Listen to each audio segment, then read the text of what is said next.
नमस्कार मेरे प्यारे विद्यार्थियों, आज आप लोग का शिक्षा विकल्प चैनल पर स्वागत है। जैसा कि आप लोग यहाँ पर पिछले वीडियो में जो कि आप 5D का यानी क्लास 10th के मैथ का 5D का लेक्चर देखे थे, उसमें 1 से लेकर 4 तक आपको बताया गया था।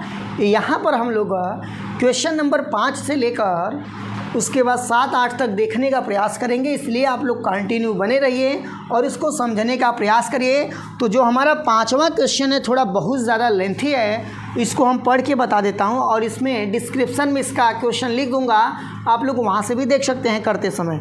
तो यहाँ पर जो क्वेश्चन करा, केंद्र ए से प्रारंभ करते हुए बारी बारी केंद्रों ए और बी को लेते हुए त्रिज्या 0.5 सेंटीमीटर, 1.0 सेंटीमीटर, 1.5 सेंटीमीटर, 2.0 सेंटीमीटर वाले उत्तरोत्तर अर्धवृत्तों को खींचकर एक सर्पिल बनाया गया है, जैसा कि आकृति में दर्शाया गया है। तो 13 क्रमागत अर्धवृत्तों से सर्पिल की कुल लंबाई क्या है, जो कि पाई का वैल्यू है। पाई का वैल्यू जो है 22/7 है। यानी कहने का मतलब जैसे एक अर्धवृत्त बना है, फिर अर्धवृत्त बना होगा, ऐसे ऐसे 13 अर्धवृत्त बना होगा, जो कि इसका त्रिज्या जो है, इसका जो त्रिज्या है इसका 0.5 दिया है, 0.5 दिया है। दूसरे वाले का जो दिया है 1.0 दिया है, फिर तीसरे वाले जो दिया है 1.5 दिया है। यानी श्रेणी के रूप में लिखा जाएगा, यानी त्रिज्याओं का समांतर रूप, त्रिज्या को श्रेणी रूप में लिखेंगे, यानी समांतर श्रेणी रूप में लिखेंगे। श्रेणी रूप में लिखेंगे तो यहाँ पर आपका बनने वाला है 0.5, 1.0, उसके बाद 1.5, इसी प्रकार से बनता जाएगा, जो भी है सब सेंटीमीटर में, ये भी ध्यान दीजिएगा। अब यहाँ पर हम लोग से पूछा गया है कि इसके परिधि का कुल लंबाई बताइए। परिधि का इसके कुल लंबाई बताइए। जो वृत्त का परिधि होता है उसका फार्मूला होता है 2πr होता है। परिधि का फार्मूला जो होता है 2πr होता है, लेकिन यहाँ पर परिधि नहीं है, अर्धवृत्त का पूछा गया। अर्धवृत्त का परिधि पूछा गया है, यानी अर्धवृत्त का जो फार्मूला होगा πr होगा। क्या होगा? πr होगा। यहाँ पर इसको हम लोग समझने का प्रयास करेंगे कि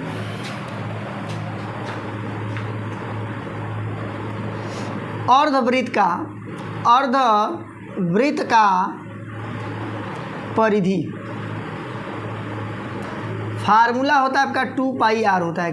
2πr होता है, तो 2πr का मतलब यह है कि पूरे वृत्त का है। यहाँ यदि 2 लिखेंगे तो 2 से 2 कट जाएगा, यानी अर्धवृत्त का जो बचेगा πr केवल बचेगा।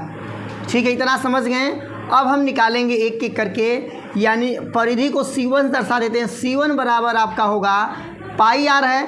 r का वैल्यू क्या है? 0.5, तो यहाँ 0.5 पाई लिख सकते हैं। C2 का वैल्यू क्या है? यहाँ पर लिख सकते हैं 1.0 पाई लिख सकते हैं। C3 का वैल्यू जो आपका होगा 1.5 पाई लिख सकते हैं। इस प्रकार से लिख दिए। अब यहाँ पर योगफल निकालेंगे। पहले यहाँ से a का वैल्यू क्या होगा बताइए। तो a का वैल्यू यहाँ पाई लिख दें। a का वैल्यू जो होगा 0.5 पाई होगा। उसके बाद d का जो वैल्यू होगा, 1 में से 0.5 घटाएंगे तो 0.5 पाई आएगा, वहीं आएगा। और n का वैल्यू दिया था 13 दिया था। अब यहाँ से Sn बराबर लगाएंगे, यानी Sn का मतलब है समांतर श्रेणी के योगफल का फार्मूला। तो यानी n बराबर 2, यहाँ पर 2a प्लस n-1d होगा। यहाँ पर ब्रैकेट को बंद कर दिए। n का वैल्यू दिया है 13, यहाँ देखो मेरे हीरो, यहाँ पर 2 और a का वैल्यू यहाँ पर बताए हैं कि 0.5 पाई है। उसके बाद देखिए यहाँ पर प्लस है तो प्लस लगा दिए।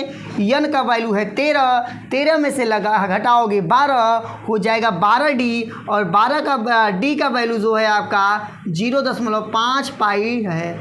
तो अब देखिए इसके बाद देखिए क्या होगा। यहाँ पर Sn का वैल्यू भी दिया था क्या? Sn का वैल्यू नहीं दिया था। तो यहाँ पर जो होगा आपका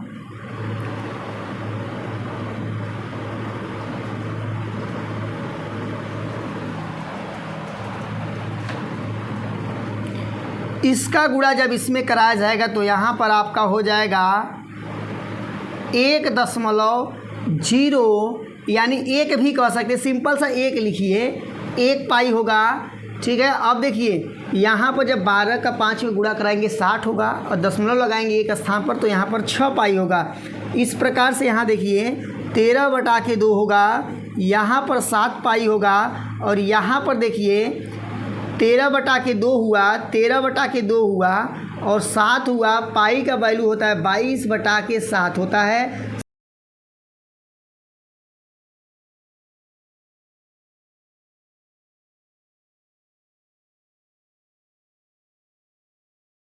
यहाँ आप लोग देखिए क्वेश्चन नंबर 6 का ए वाला है, करा श्रेणी -8 -6 -4 के कितने पदों का योग 52 होगा। कितने पदों का योग 52 होगा, यानी n का वैल्यू पूछा है। तो a का वैल्यू जो मान लिए -8 क्योंकि प्रथम पद होता है। d का वैल्यू जो आपका हुआ आगे वाली संख्या में से पीछे वाली संख्या को जब हम घटाएंगे तो यहाँ पर आपका हो जाएगा माइनस माइनस प्लस, यानी -6 + 8 यानी 2 आएगा। n का वैल्यू नहीं दिया है तो Sn का वैल्यू यहाँ पर लिख देते हैं 52 दिया है। अब यहाँ पर हमें n का वैल्यू निकालना है और n का वैल्यू हम निकालने का प्रयास करेंगे। तो यहाँ पर सबसे पहले योगफल का फार्मूला लगाएंगे। तो Sn बराबर होता है n/2 2a प्लस n-1d होता है। उसके बाद देखिए Sn का वैल्यू दिया है 52 दिया है, ठीक है, रख दिए। n का वैल्यू नहीं दिया है, यहाँ n/2 रख दिए। 2 है, a का वैल्यू कितना है -8 है, लिख दिए। n का वैल्यू नहीं है -1 लिख दिए। d का वैल्यू आपका दिया है यहाँ पर 2 दिया है, इस प्रकार से लिख दिए। यहाँ पर देखिए 52 होगा, यहाँ पर n/2 होगा। जब -8 का गुणा जब 2 में करेंगे तो यहाँ पर आपका -16 होगा, यहाँ प्लस लिख दिए। इसका गुणा इसमें करेंगे 2n होगा, यहाँ पर -2 होगा। तो यहाँ पर 52 बराबर आपका हो जाएगा n/2 हो जाएगा -16 -2 यानी -18, यानी मैं यहाँ लिख सकता हूँ 2n - 18 और फिर यहाँ से 2 कॉमन लेंगे तो यहाँ पर n/2 और 2 बाहर निकल जाएगा तो यहाँ बचेगा n-9 बचेगा। 2n कहाँ गया, बाहर निकल गया। 18 से 9 कैसे हो गया, 2 बाहर निकल गया। अब 2 से 2 काट देंगे, यहाँ पर बचा है 52 बचा है, यानी अभी एक वैल्यू यहाँ छूटा था क्या। देखिए यहाँ पर नहीं, कोई वैल्यू नहीं छूटा है। यहाँ पर देखिए n है। अब यहाँ पर मैं फिर से दिखा देता आप लोग को, 52 है, उसके बराबर n का जब गुणा इसमें करेंगे तो n² होगा। यहाँ पर इसका गुणा इसमें करेंगे तो -9 होगा, -9 होगा और फिर उसके बाद n हो जाएगा। अब यहाँ पर आप लोग थोड़ा देखिए, मैं उसको उधर ले जाऊँगा तो यहाँ पर 0 होगा, यानी n² -9 और यहाँ पर हो जाएगा 52 हो जाएगा। यहाँ पर देखिए अब हमें इसको मतलब द्विघात समीकरण हो गया, इसका गुणनखंड करना है। यदि -9n को तोड़ेंगे 2 भाग में तो यहाँ पर ऐसा तोड़े 9 आया, गुणा करें तो 52 है। तो हम 13 और 4 लेंगे, क्या लेंगे 13 और 4, क्योंकि 13 और 4 में से मतलब 13 में से 4 घटाएंगे आपका 9 हो जाएगा और फिर गुणा कराएंगे तो 52 हो जाएगा। देखिए n² -13n प्लस 4n -12 52। यहाँ देखिए -13 + 4 है तो -13 + 4 को जब सॉल्व करेंगे -9 हो जाएगा। यानी जो यहाँ पर 2 नंबर आया है ना, यहीं से टूट कर आया है। यहाँ से n कॉमन लेंगे तो यहाँ बचेगा n - 13, यहाँ से 4 कॉमन लिया जाएगा तो n - 13 बचेगा। तो यहाँ पर एक ब्रैकेट में आएगा n + 4 आएगा, दूसरे ब्रैकेट में आएगा n - 13 आएगा, बराबर 0 होता है। देखिए यहाँ पर चला था तो यहाँ पर n बराबर, जब इसका n बराबर, यहाँ देखिए थोड़ा सा n + 4 बराबर 0 लिख सकते हैं। उसके बाद जब 4 को उधर भेजेंगे तो n - 4 हो जाएगा। यहाँ पर n - 13 बराबर 0 लिख सकते हैं। जब -13 को उधर भेजेंगे तो प्लस हो जाएगा, यानी n बराबर 13 हो जाएगा। इस प्रकार से जो यहाँ पर n का वैल्यू जो आया, 2 वैल्यू आया, एक आया -4 और एक आया 13, यानी a वाला वैल्यू नहीं लेंगे क्योंकि किसी भी श्रेणी का कोई भी पद माइनस में नहीं हो सकता है, इसलिए n बराबर जो होगा 13 लेंगे। देखिए यहाँ पर 6वें क्वेश्चन का बी वाला है, कह रहा है एक श्रेणी है 35 है, 31 है, 27 है कि कितने पदों का योग 170 होगा। मतलब कह रहा है कितने पदों को ऐसे से जोड़ दिया जाएगा कि उसका योगफल जो होगा आपका 170 हो जाएगा। तो सबसे पहले हम इसमें से ए का वैल्यू निकालेंगे तो कहोगे ए का वैल्यू तो 35 है। क्यों 35 है? क्योंकि ये श्रेणी जो है इसमें प्रथम पद होता है, ए का वैल्यू क्या है 35 है। डी का जो वैल्यू होगा 31 में से जब 35 को घटाया जाएगा तो आपका आएगा -4 आएगा, यानी आगे वाली संख्या में से पीछे वाली संख्या घटा लेते हैं। तो 31 में से 35 घटाएंगे तो -4 आएगा। उसके बाद यन का वैल्यू दिया है, यन का वैल्यू 170 दिया है, तो यन का वैल्यू इसमें हमें बताना है कितने पदों का योगफल 170 होगा। तो योगफल का फार्मूला लगा देते हैं, यन बराबर n/2, यहाँ पर 2a प्लस n-1d फार्मूला होता है।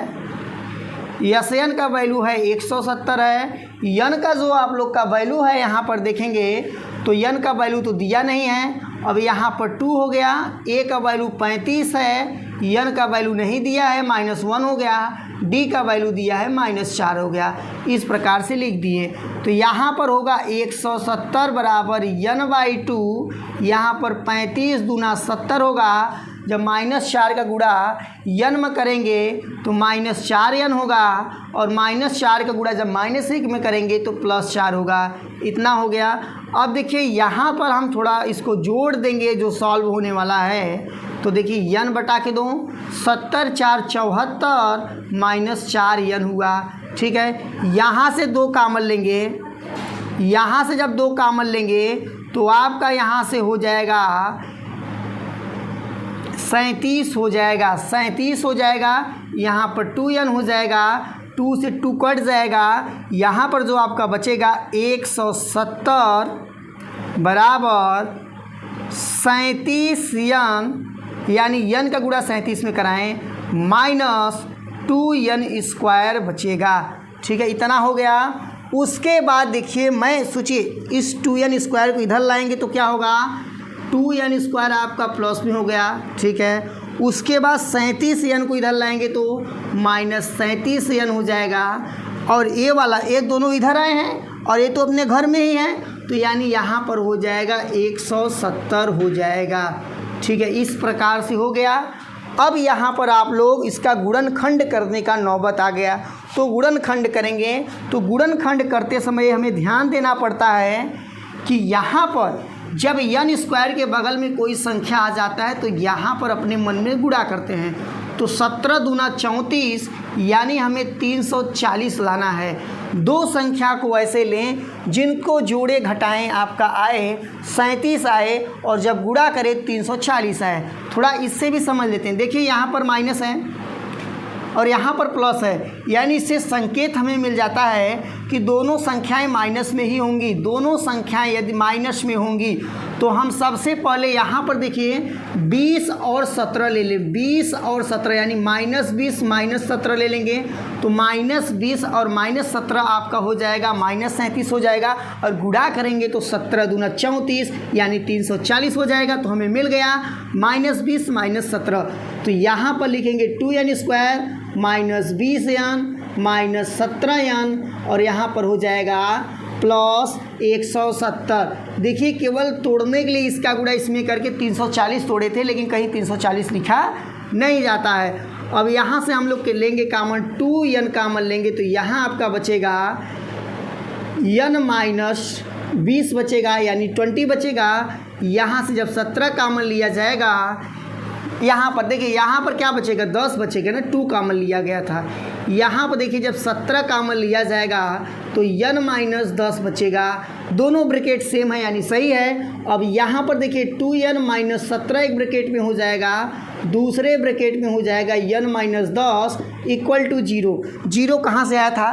देखिए जब इन संख्याओं को इधर ले गए थे तो यहाँ कुछ नहीं बचा था, यानी 0 ही लगकर सब चला है।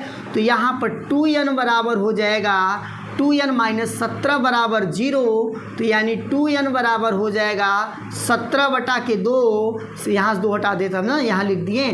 तो यहाँ पर यानी 8.5 होगा, 8.5 होगा, जो कि ये संभव नहीं है। यहाँ पर n - 10 = 0, n बराबर जो होगा आपका 10 होगा, यानी पदों की संख्या 10 लेना पड़ेगा। ये वाला नहीं होगा क्योंकि कोई भी पद डेसिमल में नहीं होता है, और यहाँ देखिए 10 एग्जैक्ट नंबर है, यानी पदों की संख्या यदि 10 लेंगे इस श्रेणी में तो उसका योगफल जो करेंगे तो 170 आएगा।